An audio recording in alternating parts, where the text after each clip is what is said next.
மீனா, ராஜி, தங்கமயில் இவங்க எல்லாருமே வந்து பார்த்திங்க அப்படின்னா நிஜமாவே இந்த வீட்டுக்கு ஒரு சூப்பரான மருமகளாக தான் மாறிட்டுருக்காங்க. அது பல விஷயங்களில் காமிக்கவும் செய்கிறாங்க. தங்கமயில் கூட முன்னாடிலாம் ரொம்ப வில்லியாக இருந்தவங்க, இப்போ கொஞ்சம் கொஞ்சமாக அவங்களுடைய கேரக்டருமே பிடிக்கிற மாதிரி நமக்கு மாற்றிட்டு வராங்க. கொஞ்சம் அவங்க செஞ்ச தவறுகள்லாம் சொன்ன பொய்கள்லாம் மாட்டிக்கிறது பெட்டர், இருந்தாலுமே அவங்க ஓகே அப்படிங்கிற நிலைமைக்கு கொண்டு வந்தாச்சு. ஆனால் அதே சமயத்தில் பார்த்திங்க அப்படின்னா இந்த பக்கத்து வீட்டில் இருக்கவங்கெல்லாம் கொஞ்சம் கொஞ்சமாக திருந்துவாங்க அப்படின்னு பார்த்தா, பக்கத்து வீட்டுக்குள்ளே ஒரு கோடு போட்டு பாதி பேர் நல்லவங்க, பாதி பேர் கெட்டவங்க. அதுவும் முக்கியமாக குமரவேலும் அவங்க அப்பாவான சக்திவேலும் தான் முக்கியமான வில்லனுங்கன்னு மாற்றணுங்கிறதுக்காக தான் பல விஷயங்களை பண்ணாங்க.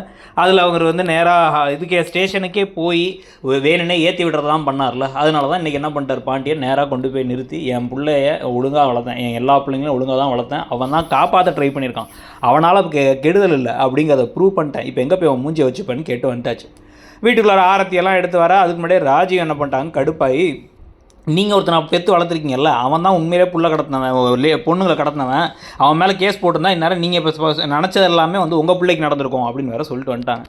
ஸோ எல்லாத்துக்கும் நடுவில் இப்போ இவருக்கு ஒரு பெரிய பூசணிக்காய் வச்சு திருஷ்டி கழிக்கிறதுக்கெலாம் சுற்றிட்டு அதுக்கப்புறம் கொண்டு வந்து அதை வெளில போட்டு அவங்க அண்ணனையே பார்த்து கோமதியும் கோவமாக பேசிட்டு வந்துட்டாங்க. இது பாருங்கள், இது இன்னொரு தடவை கொஞ்சம் கூட வெக்கமே இல்லாமல் ஏதாச்சும் நடவடிக்கை செஞ்சுக்கிட்டு இருந்தீங்க, அந்த மட்டும் இல்லாமல் இன்னொரு அண்ணனும் இருக்காரு, 2 பேர் சேர்ந்து நாங்கள் கெடுதல் நினச்சிட்டீங்க என் குடும்பத்துக்கு அப்படின்னா அதெல்லாம் நடக்காது, நல்ல மனசு இருக்கவங்களுக்கு நல்லது தான் நடக்கும் அப்படின்னு அவங்களும் அங்கே சூப்பராக பேசிட்டு வந்துட்டாங்க.